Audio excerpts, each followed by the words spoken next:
Sober up. COVID-19 respects no national borders, no social bounds, no political systems, and no cultural values.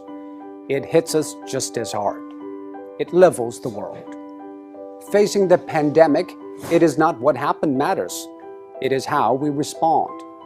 For almost a month, it infected thousands in Wuhan in a day, and every hospital bed was occupied. Now, empty beds and closed wards in the city. How did China make it? It is nothing new, but it's worthy to know. According to an initial WHO report, an infected person appears to spread it to an average of 2.6 people. And after 10 generations of transmission, with each taking 5 or 6 days, that one initial case has spawned 3,500 in matters of days. And that is what the world is seeing. What China did is to break the cycle by human intervention. The scale unprecedented in history. Extreme, draconian, and aggressive. These are the words used to describe China's response. But now, people have come to terms with the new norm, lockdown. Some people say, isn't that a violation of individual rights? Actually, the balance between individual rights and public safety is always an ever-changing equation. After 9/11, all the airports in the world began to impose draconian safety checks on passengers, and people accepted it because we traded a little of our freedom for the greater good of the public. China imposed the largest and most draconian quarantine in history. Factories shut, public transport stopped, and people stayed indoors.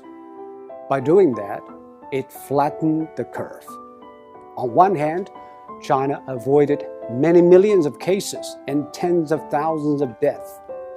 On the other, it stretched out the time and made the hospitals restaffed and less strained.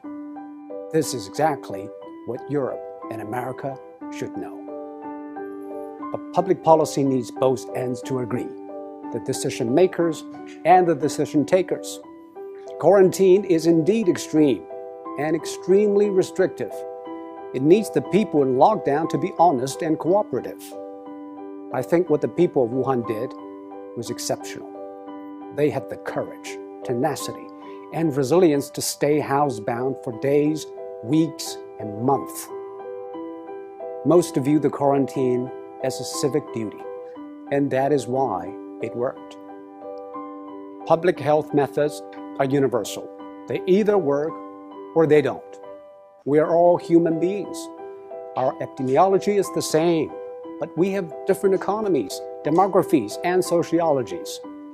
Facing a global pandemic, every nation needs a new contract signed between its politicians, businesses, and the public. Desperate times ask desperate measures.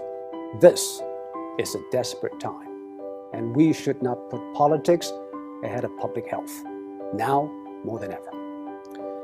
The new coronavirus has been claimed by ideologues. Donald Trump said it justified tighter border control. Bernie Sanders linked it to free healthcare.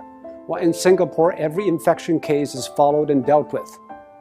Bit by bit, every country is testing its methods through trial and error.